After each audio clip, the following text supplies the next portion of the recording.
And even if you're thinking about the move, how long might it be before you actually take that leap? Because depending on your age bracket, depends on how many different aspects you have to get sorted. I mean, if you're a graduate, moving is second nature. They can pack their bags and get on the train and they're gone. Whereas if you've got a young family, there's many things that need to be sorted. There's school, there's childcare, education services, community services that are going to be really important to that decision. So do I feel like we're at the precipice of change? Yeah, I do. And we see that regions will be the beneficiary of this transformation. And we know that if we miss this opportunity now, it's probably going to be a very long time before it arises again. Hi, I'm Renata Bernarde, and this is the Job Hunting Podcast, where I interview experts and professionals and discuss issues that are important for job hunters and those who are working to advance their careers. So make sure that you subscribe and follow, and let's dive right in.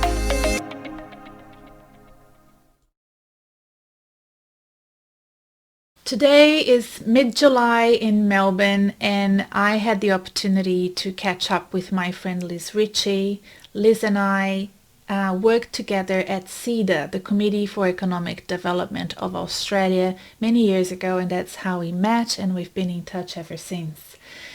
Liz Ritchie is now the CEO of the Regional Australia Institute, and you may have heard of her if you are based in Australia because she's all over the news. She's been interviewed many times over since COVID started, because all of a sudden we are all thinking about moving to regional Australia.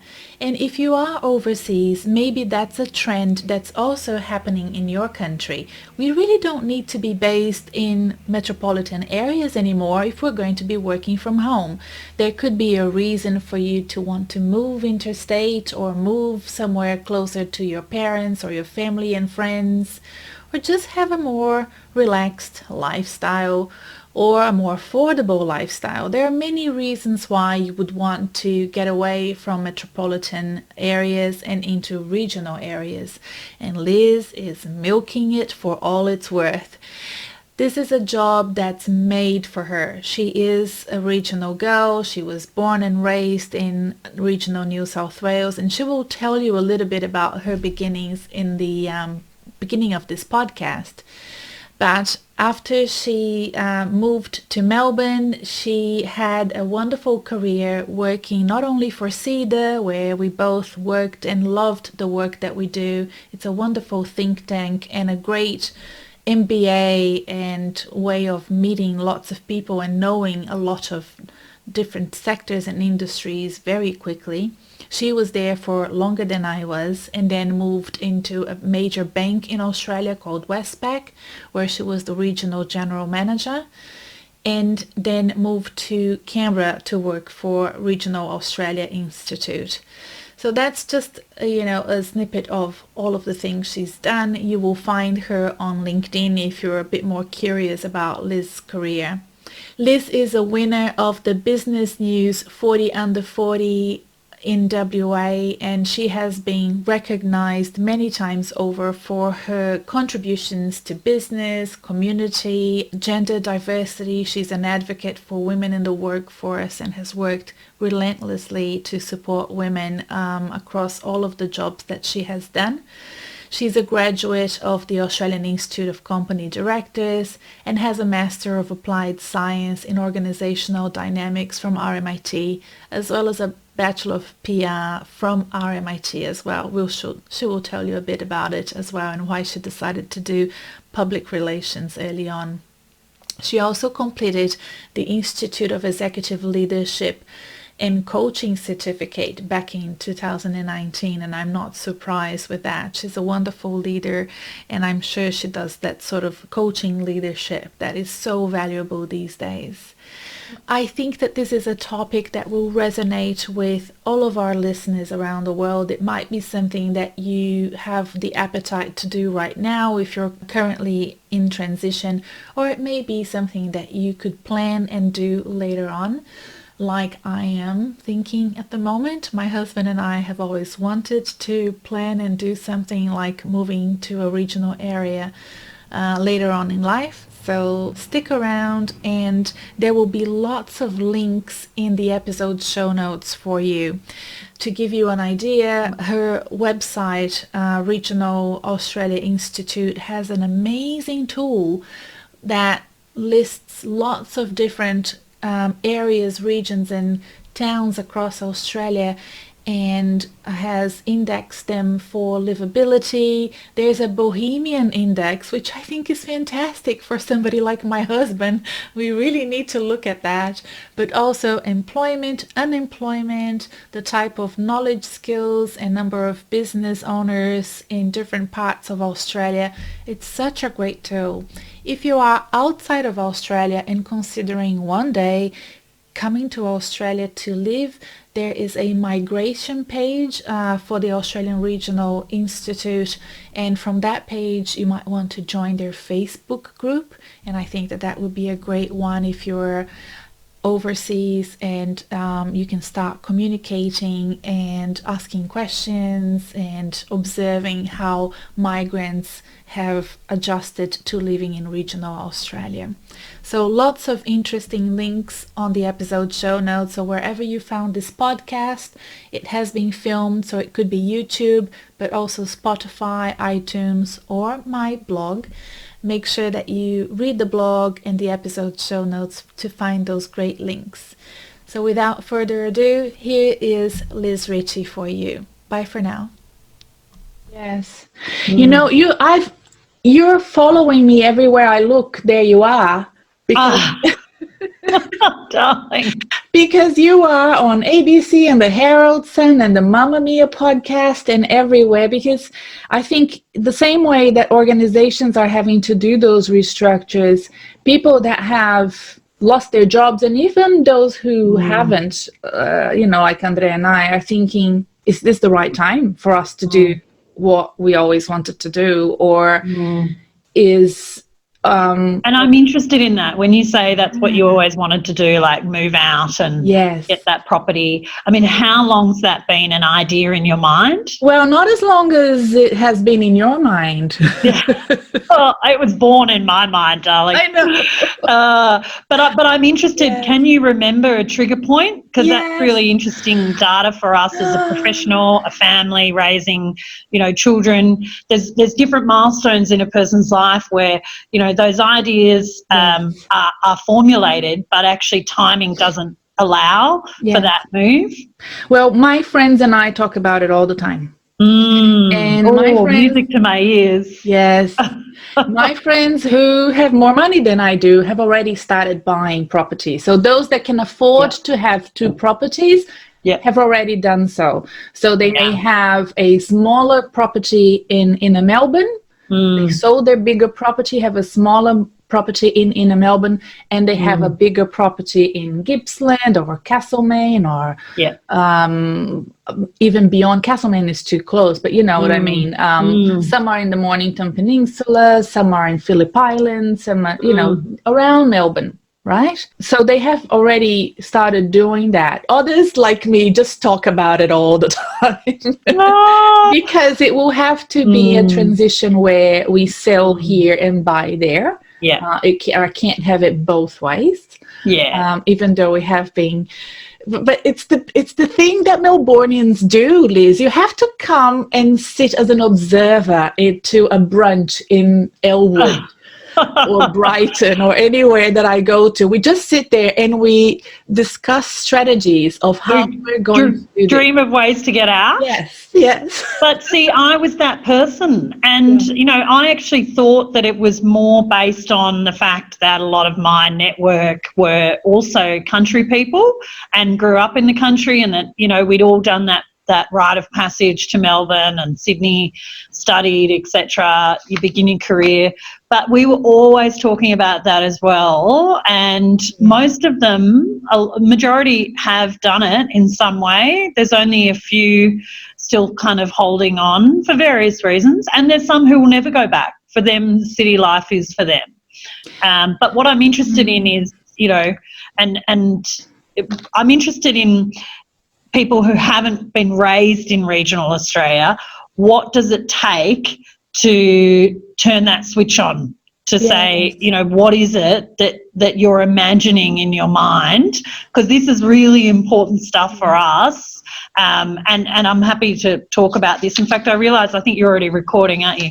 But I record everything and then we edit later. Yeah. The thing that's really interesting to me is that when and I'll talk about the campaign, when we do this, I'm actually getting research from the council members, so the 12 council members, getting city-based staff and employees to tell me the answer to these exact questions, right, because they're my target market. So, I don't need to convince regional people. Majority of them will find a way back somewhere, somehow, because it's kind of in their blood and they've got family connections and other connections. Like None of the people that sit with me having brunch have family connections. Some are migrants like I am.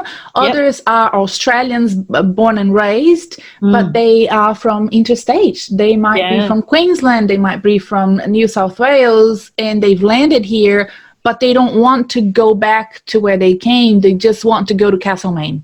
Yeah. I have a friend who is obsessed with Castlemaine. And the problem is some are obsessed with the west side of Victoria and the other ones with the north and the other ones with the east. And because we're such good friends, that can't be.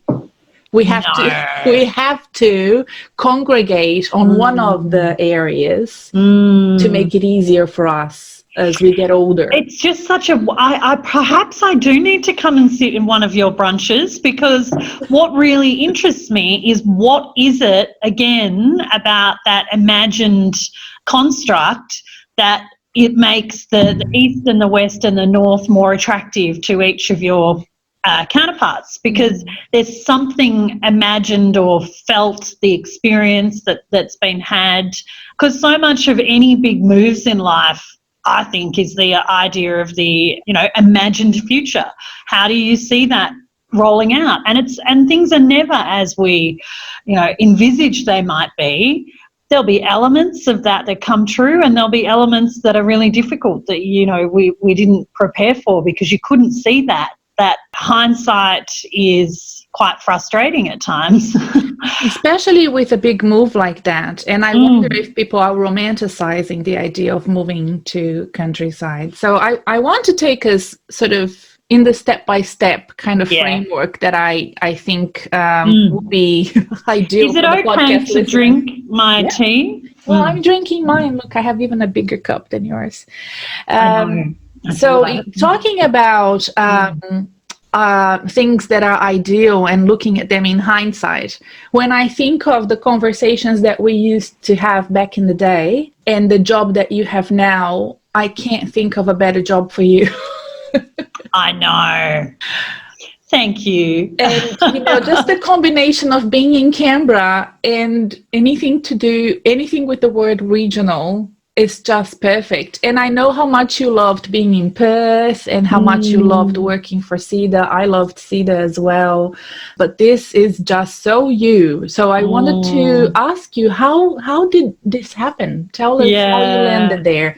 Tell the listeners who don't know you, a little bit about your background and how this is such a great role for you. Yeah, thanks, Renata.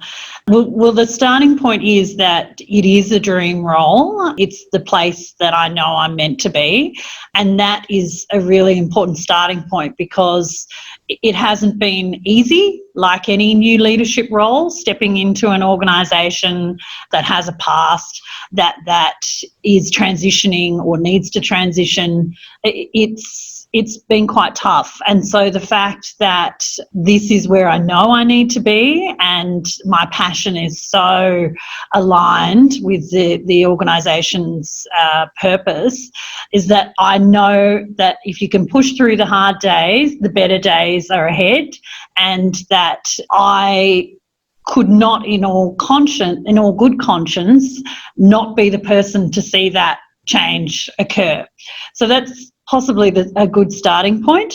My background for people, for our listeners, is that I'm the youngest of 6 children from a beautiful family, farming family outside of Deniliquin.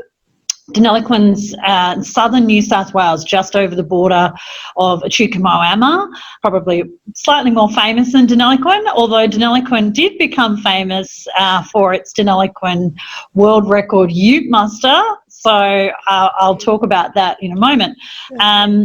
Because, so growing up in a country town, as you can imagine, I live by the saying that it takes a village to raise a child, because that was very much my upbringing. Outdoors, creative, lots of sport and recreation, family barbecues. It really was an idyllic upbringing. And having 5 older siblings, 4 brothers, 1 sister, teaches you a lot about resilience and standing your ground and standing up for what you believe in, and, essentially being able to make sure that you get those very important roast lamb seconds ahead of your brothers. So it was really idyllic. I went to the local primary school, which I loved, and then went to Deniliquin High School up until year 10. And then my parents, we discussed for a number of years whether going away was a good option. Some of my siblings had, some hadn't. So it was very much, it was my choice. And in the end, for a variety of reasons, we decided that was the right way to go. So I had 2 years in Melbourne at Caulfield Grammar. And that was an extremely important time in my life, because not only was I exposed to a much greater, broader world, it really opened my eyes. Caulfield Grammar was also transitioning from being a male-only school to a co-ed. So I was, I think I was the 3rd year intake of females to join what was historically a male-only school. So you can imagine the change that the organisation was going through, the change that the gentlemen were going through, and of course we, as the very small percentage of females that were joining the school, were also experiencing. But I've reflected on that a lot throughout my career, and I think ultimately as a female leader, that experience and that exposure certainly helped me to communicate at all levels, male, female, regardless of age and stage, and that's also what being part of Deniliquin and that community gave me. And so that piece of never being afraid to ask questions, to speak to people who are, much, much older than yourself, to learn all the time, to just have that sense of kind of curiosity.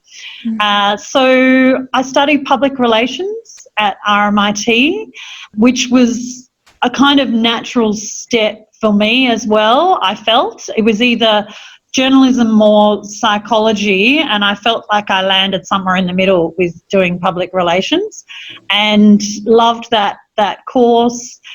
And then after university, felt that I needed to travel. I really had a strong desire to go overseas and explore the world. I had a very kind of adventurous, I've always had a very adventurous nature, and I really wanted to do that. But it was perhaps an opportune, out of the blue call from a family friend of mine who was in Deniliquin, who had founded the Deniliquin Ute Muster.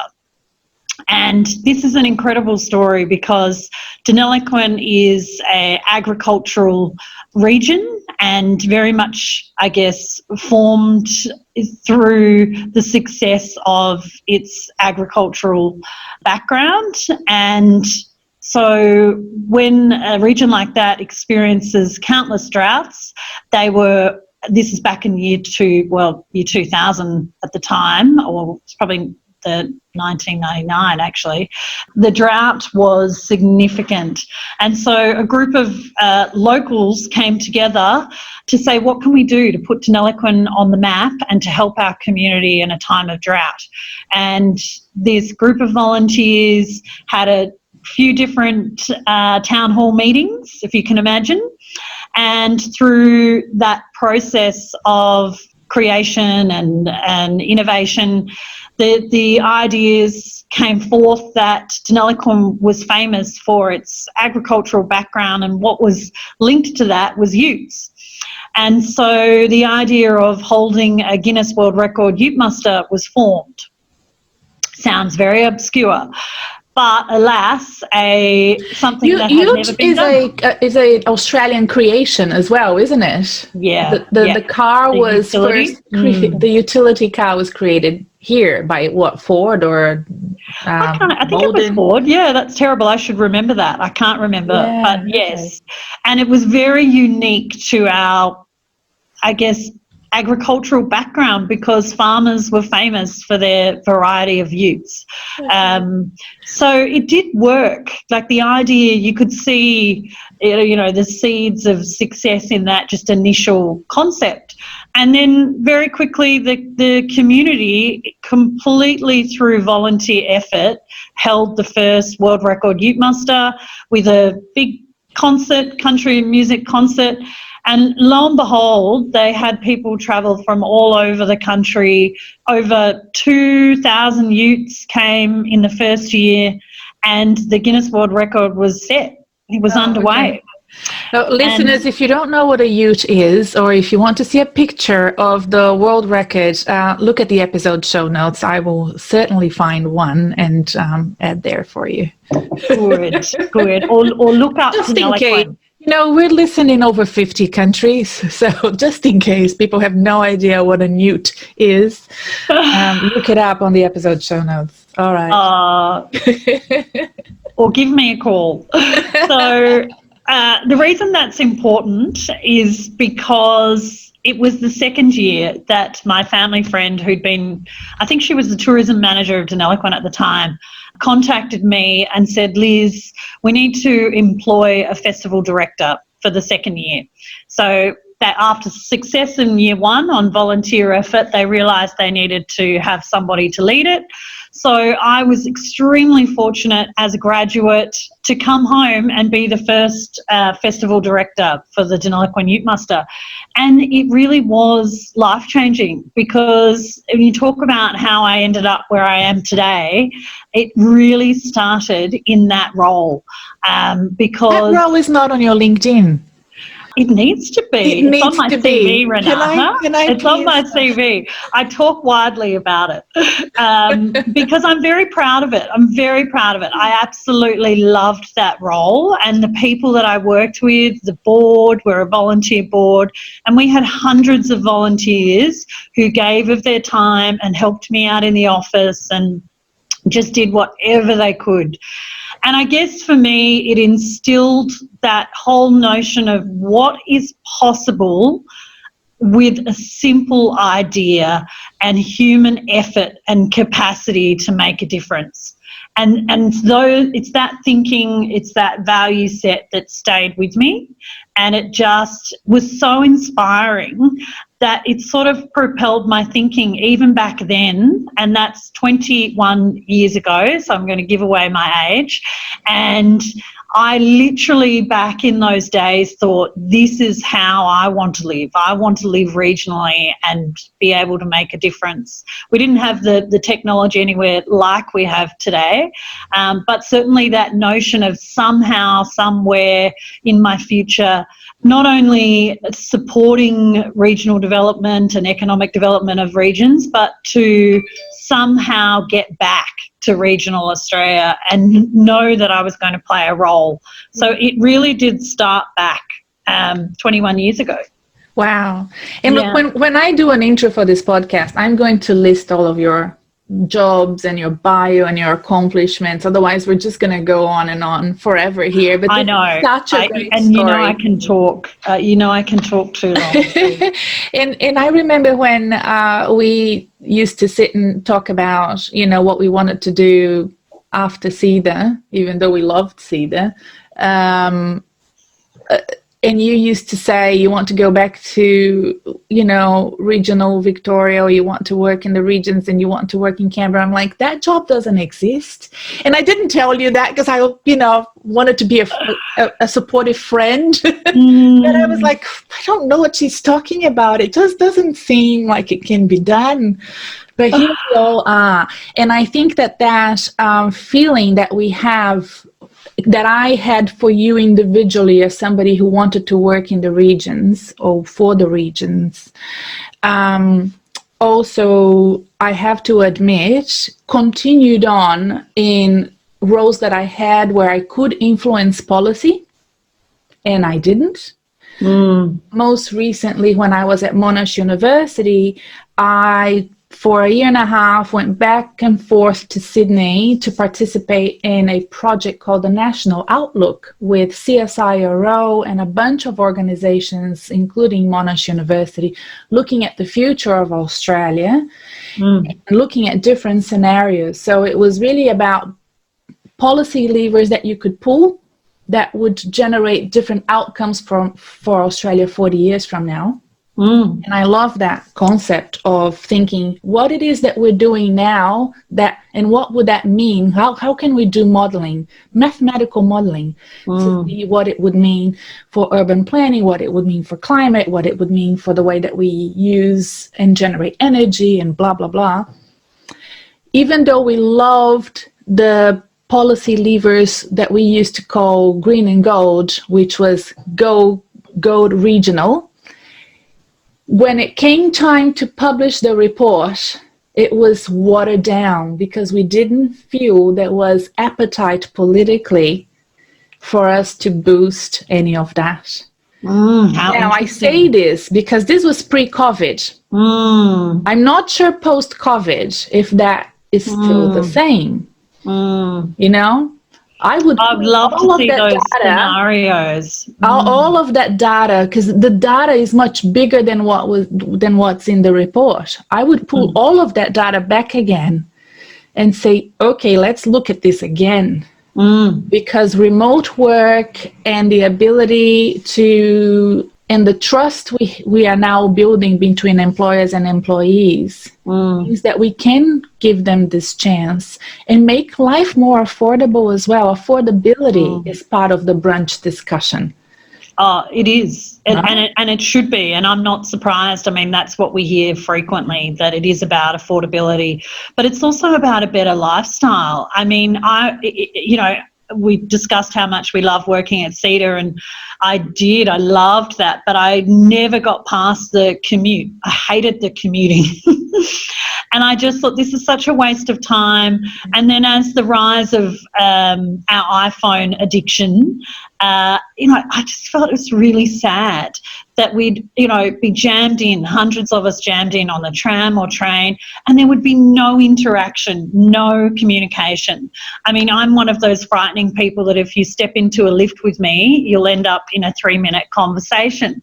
And, that's what I found so, I guess, foreign about being in the city. It's sort of, I'm the person you sit next to on the aeroplane, and you're going to end up in a 20-minute conversation, because it's that interest of people that comes back to that community upbringing, and we live in dangerous times around social isolation and what this is doing.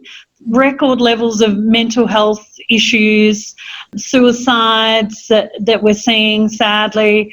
And where's this all stemming from? I mean, I honestly believe that it's a lack of community and support that people, are missing in their lives. That's no longer, we're running at such a pace that those things that nourish us and support our own kind of internal systems to keep us healthy and well, we're not spending enough time doing that. And I think a lot of it comes down to what I think can occur in that being busy in these jobs that predominantly, are based in that rat race of beautiful Melbourne and Sydney. Don't get me wrong, I love the cities, but you, like myself, would have many friends and many colleagues who share that frustration with me, and we know it's true. Now, as corporate people, we have always known that many of the jobs we have done, maybe not all of them, but many of them can be done remotely. Now we are in a situation where they have to be done remotely.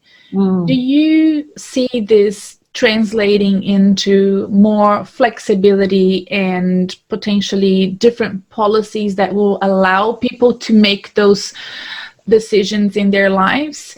What I'm trying to say here is, can people now start moving to country and not regret it? Because, they need to make that change knowing that there will be government policy and employers that will want to employ them to work remotely, or that they will find work in regional areas. Yeah, absolutely. What do you think? The short answer is that yes, I think the time is now. However, I would caution that with, you do need to be prepared.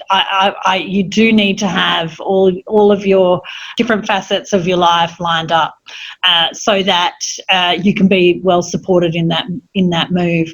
Now, the experience of COVID, as we've discussed, has absolutely fast-tracked and catapulted us as a nation into what we call the future of work. We knew this was here, we just weren't utilising it in the way that perhaps we should or could have been. And so now, and the creation of the new initiative that we have through the RAI, which is called the Regional Australia Council 2031, the idea was formed because I felt that corporate Australia had a really important role to play here to demonstrate leadership and influence on how corporates and big business could prioritise regional Australia. Now, this seed of an idea I've had for probably 2 years, and really it's just been quite slow to build, and in fact the timing of COVID only played into that. So if there is an upside, it has been that. That's not to downplay the devastation that the pandemic has obviously caused. And so I'm very heartened by the members that we do have and what I'm hearing from them. All of them are currently and regularly putting out staff surveys to get a better understanding of what it is that their staff want, and how has this worked for them? How has flexibility impacted their lives, their work? And the consistent and overwhelming answer is people want more flexibility. They want more opportunity to work from home. That's the first step. The percentage of those people who've taken the next step the way that you have and have started dreaming about, okay, does that mean I can work from regional Australia? We don't have that data yet, but this is what I'm about to work with my council. So we are actively designing the survey that we're going to work with my 12 members, and that is going to give us some very rich insights into an employee base that is traditionally city-based, traditionally CBD-based. It will have a broad range of demographics, and we're going to get that true insight as to, well, what are you thinking and what would it take for you to move? And even if you're thinking about the move, how long might it be before you actually take that leap? What are the things you think you need to get organised? Because depending on your age bracket, depends on how many different aspects you have to get sorted. I mean, if you're a graduate, moving is second nature. They can pack their bags and get on the train and they're gone. Whereas if you've got a young family, there's many things that need to be sorted. There's school, there's childcare, there's support, there's a whole range of health and education services, community services that are going to be really important to that decision. So do I feel like we're at the precipice of change? Yeah, I do. It's really a very exciting time, and we see that regions will be the beneficiary of this transformation. And we know that if we miss this opportunity now, it's probably going to be a very long time before it arises again. And so that's the corporate sector. To talk about government, that's been interesting as well. Government for a long time have had what's better known as a decentralisation policy, with some mixed success. So this is essentially for listeners around the world that aren't familiar with Australia's decentralisation policy. It was very much looking at moving government agencies out to regional locations to offer better employment and hopefully to align, I guess, some of the priorities of those departments, such as Department of Ag or regional departments, to their constituents, to be closer to the thinking. So, rationally, there's a lot that makes sense about that. But the practicalities of moving people that don't want to be moved are really difficult. Yeah. Just because they work for the particular department doesn't mean they have an innate passion the way that I may have to live and work in regional Australia. So the issue with the government decentralisation policy is that if you're a person that's what you dreamt of doing, fantastic. But if you weren't, it meant enormous upheaval for that department to recruit, or for all the roles that needed to be replaced, and for the people who didn't want to move because they were displaced and had to find new employment. So the issue with the government decentralisation policy, from my perspective, is it removes choice. And I think that if we're going to be successful in a new policy that we don't call decentralisation, we're calling it regionalisation, this is about people. The people having choice, whether they work for government agencies or whether they work for corporate or small to medium, whether they run their own business. We want people to have a choice about where they're choosing to live and work and raise their family. And so it totally turns that policy on its head and enables a really different way to think about what our nation might look like. Yes. When I think about what we're going through in Australia, I often wonder, and I haven't had time to do research on this, I wonder if this is an international trend and other countries like Australia, maybe Canada, countries with big open plan areas that haven't really seen a lot of regionalization in the past, if that's a trend that they're seeing as well. Have you been watching this space, and where if there's a best practice out there that we can emulate here? Yeah, I know. I don't have that information firsthand. I'm sure my colleague, my chief economist, Kim, would actually have. So perhaps I can come back to you with that answer. But anecdotally, I can speak to it because you only need to look at the way, I've got friends and colleagues who, and myself, I've worked out of London, I've worked out of Europe.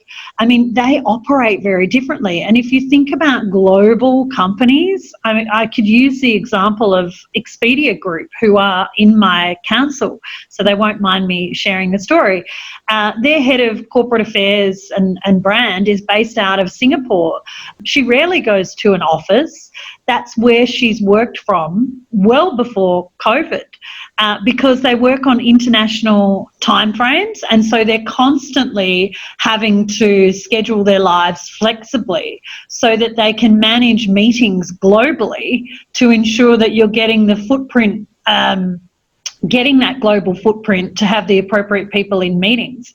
So, I mean, if you think about what we're proposing here, it's not like it isn't being done globally. It's just unbundling these traditional constructs that we've had about work and what work looks like. This notion of presenteeism has been dominating our employment. and our psyche in many respects. And so it's really an opportunity to kind of break that down. And so if you look globally and internationally, I think we'll be pleasantly surprised. I mean, I know even from my time working in London that many of the people that I worked with would be living regionally and they would be commuting in, some of them an hour, hour and a half each way, and they did that happily because they loved that lifestyle. And so, you know, it takes us into another conversation about connectivity. And so previous iterations of this conversation about how do you grow regions has always been somewhat held back by the fact that we don't have fast rail and that we don't perhaps have the train network that's, you know, it's so accessible in Europe and other countries. And there's a variety of reasons why we don't have that. And there's probably a good case to think about starting to enhance that transport capacity. But what we're proposing now doesn't have to be held back by any settings. We can do this right now. And that's what's really exciting. We don't need to wait for government to support this. And this is what I'm saying to my council. Yes, we're working with governments, and we always do. We're working hand in hand to ensure that there will be ways that government will need to support this. But let's be that kind of first leader and say we can do this differently. I mean, we're actually working through the council at the moment to develop equal opportunity, an employer of choice for regional Australia. And I've got this on the table for our next meeting. I see this as a very important lever to put regional in the minds of corporate leaders. And in the same way, and you'll appreciate this from our working time at CEDA, where women in leadership and the gender agenda, what we saw in that 10-year period when we were working at CEDA was really formational in my thinking about what we could do with regional. And there's many parallels if you think about, you know, the barriers that women have had around securing flexible enough work, securing the levels of trust that they desire to try to find that balance with their children and their careers. This is no different, really. Offering the regional support is really using many of those internal policy settings that are already there, just underutilised, significantly underutilised. And if you get into these organisations, what we need to understand is where's the blockage? Because we know with gender, it often came down to a person's manager.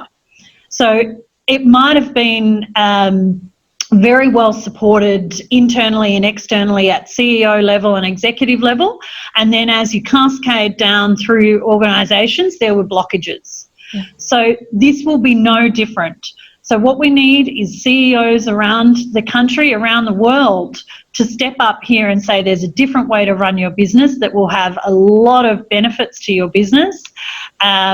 And we need to cascade that thinking and make sure that it can be permeated through those organisations and through government agencies. Yes, because you're right. And people don't want to have to make this choice between their careers and their lifestyle. No, and nor should they. Those two can be done and matching if possible. At the beginning of this podcast, it was episode 8, we interviewed Alistair Freeman, who I had never met before, but he posted on LinkedIn, and the post he did went viral, and I found it, and I'm like, I need to interview this guy. And it was basically relating his experience having been made redundant from NAB, and how that happened and how he felt and what happened next. And the post was so beautifully written and so positive and so philosophical. So it's not a great experience, you know, to have been made redundant. But he had very good things to say about NAB and how they did it in a very positive way. And he had the opportunity with his partner to decide what they wanted to do next. And what they wanted to do next is to move out of Melbourne. So he had the time to look for work regionally and move to North New South Wales. And he found a job with a local employer there. And I'm assuming that that was excellent for the employer to have somebody with that, you know, banking and finance experience and introduce something fresh and new to their local business. So that's great. But do you think that is there always an appetite from the local communities to welcome people coming in? I say this because I travel to regional Victoria quite a lot, to regional everywhere quite a lot. I go to, you know, anywhere from, you know, because you're canvassing your dream, Renata. That's why. But it's really funny when you walk into a pub.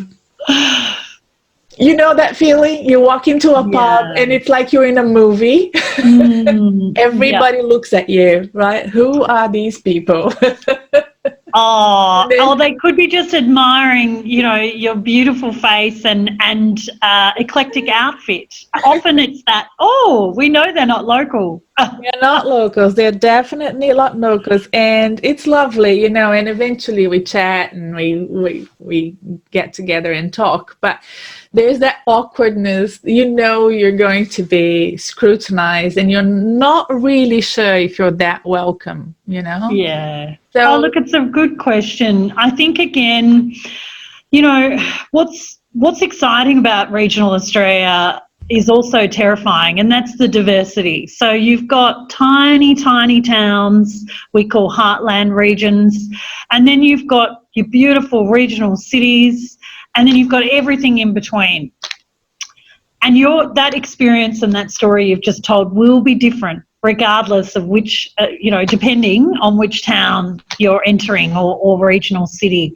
Look, I mean, of course, different communities have their own social fabric, and of course it's no different to starting in a new organisation or moving into a new neighbourhood, moving cities.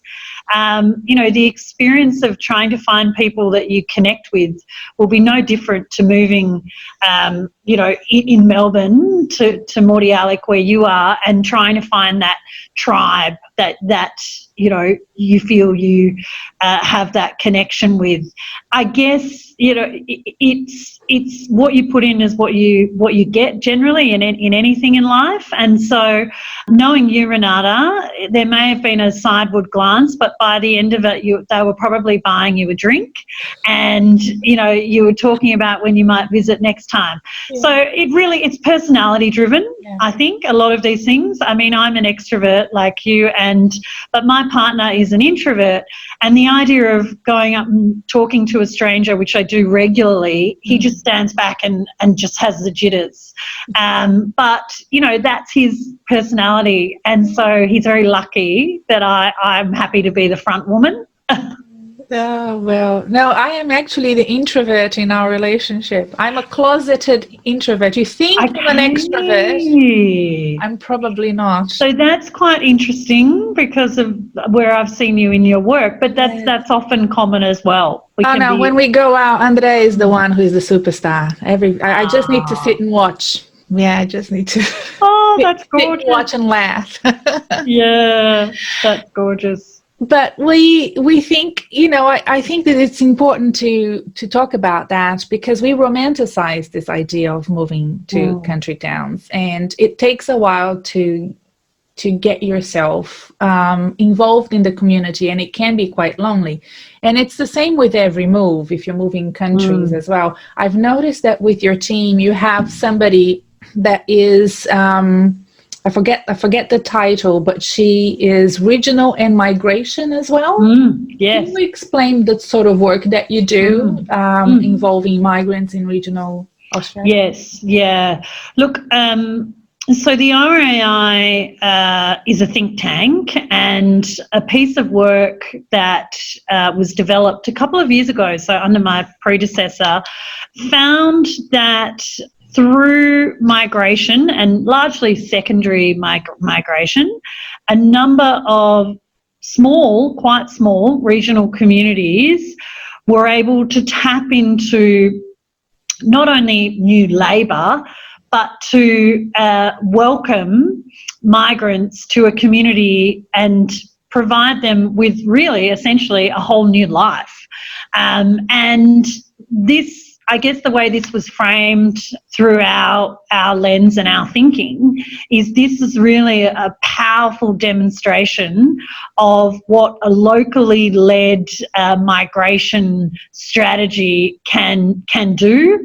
And, you know, there's many wonderful examples.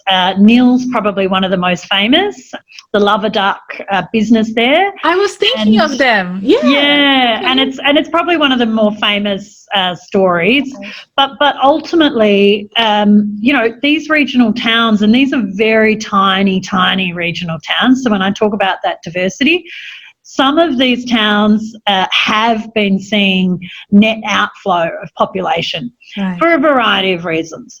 And so for any business, regardless of what line of, what sector you are in, getting appropriate labour was restricting their ability to grow and to scale up.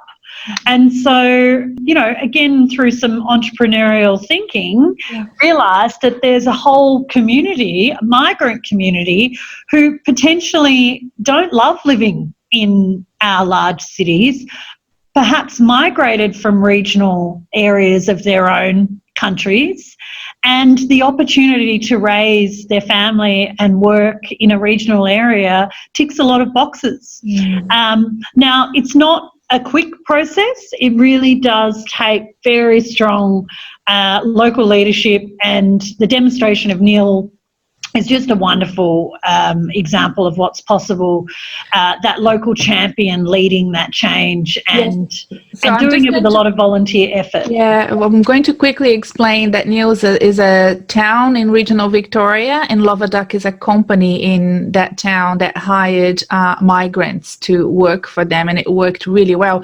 And I'm going to find a news article about it and link it in the episode show notes so that you can see how it was done. We've got a narrative. Very famous story here in Australia. Can link to the narrative I can give you. Right. You know, there is an abattoir here in Victoria that hired over 60 Brazilian butchers at one stage. No, I didn't know that, but I'm not surprised because, you know, we worked with the meat industry quite a lot. And you know, we actually launched last year the Steps to Settlement Success because there are so many benefits for communities to actually take this opportunity, and it benefits both ways. As I said, you've got that the migrants sitting in Melbourne, perhaps not working in areas that they're loving, or maybe finding it difficult to even access work, and being isolated if they don't have vehicles, and depending on where they're living, it's quite expensive. So the opportunity to move out to regions is also an affordable choice for often larger families, where we see a lot of migrant families are large families.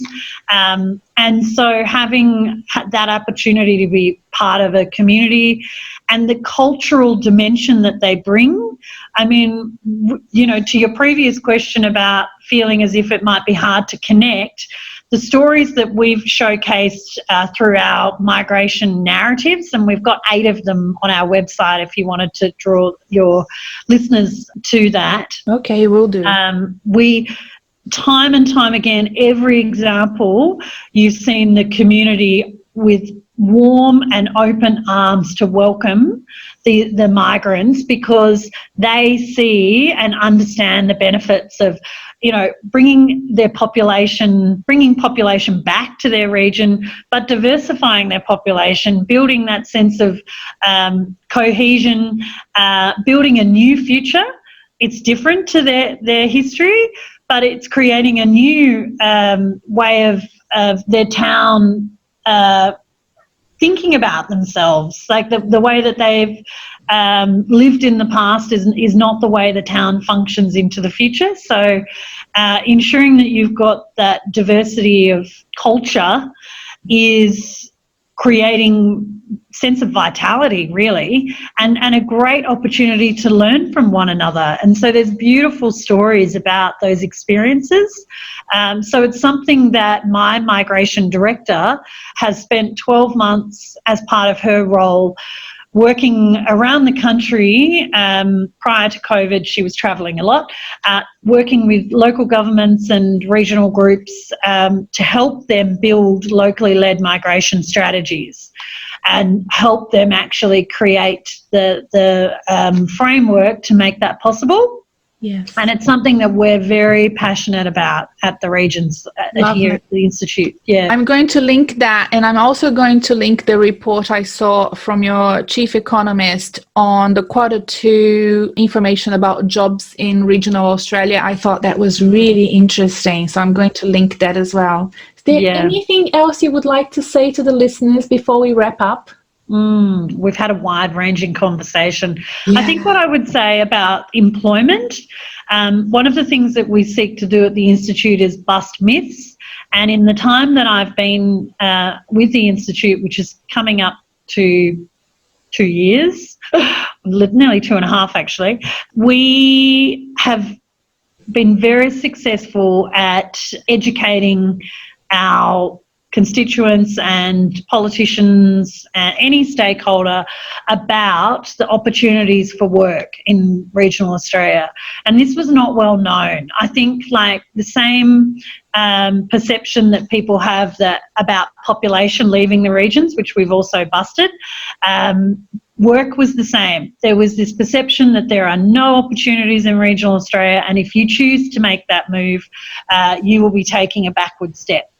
So what our work has proven is that in a pre-COVID environment, at any given time, there was somewhere between 40 to 50,000, depending on which quarter you were in, vacancies advertised. Now, what we know, because we're out there on the ground a lot, is that what you see advertised would only be 50% of what is available. So really, at any given time, you could easily say that there would be in the order of at least 100,000 job vacancies in regional Australia.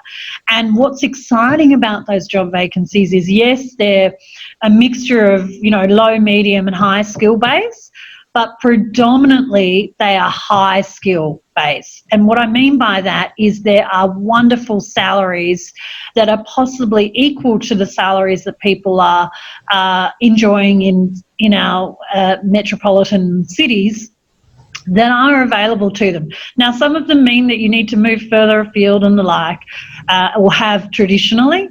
But if we're successful in our campaign to move more people to regional Australia, location will become less of a factor, and actually our work and the way we work will be transformed forevermore, we hope. So that's a really important thing to understand about the opportunities for regional living. Thank you for that. That is a myth buster for sure. That will be, people will be listening to this and going, okay, I had no idea. Here I am trying to find a job in Richmond. I could be looking for work in Albury and it would be fine. Yeah, absolutely. And I think, I lost my train of thought. Sorry, Renata. I was going to say something. What was I going to tell you? Oh, no, the scenarios. Yeah. So it was late August last year. We launched a report called Regional Population Growth. Are we ready? And it did a range of scenarios which talked about the need for Australia to think differently about its population policy and our settlement patterns. And in that report, we actually looked at the difference between salaries, metro-based and regionally based. And it does vary depending on what state you're in. But the greatest differential was no more than 10%. So even if in the worst case scenario, you looked at a 10% salary decrease, that is very quickly made up by the cost of living and the fact that your house will be, if not 50% less, in some cases, even cheaper again. Yeah. And so as part of that report, which may also be of interest to your listeners. We also launched what we called the Move tool, and this tool is basically looking at every local government area in Australia, providing the average income, average house price and average number of years to pay it off. So you can have a lot of fun with this tool. Obviously, if you're comparing, metropolitan house prices with the house prices in Castlemaine, you're going to see quite a differential. And very quickly, we see it as being one of those tools that people can use when they are starting to think about where might I like to move to.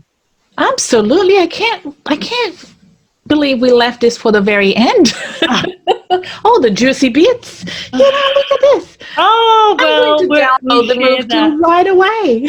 Yes, we'll share that with you. Thank you, Liz. Thank you so much. It was great talking to you and seeing your face again. Next time. I know. It's my pleasure. It's so lovely to talk. We need like half a day, and Renata, because I don't think we got through half of it, darling. No, I don't think so.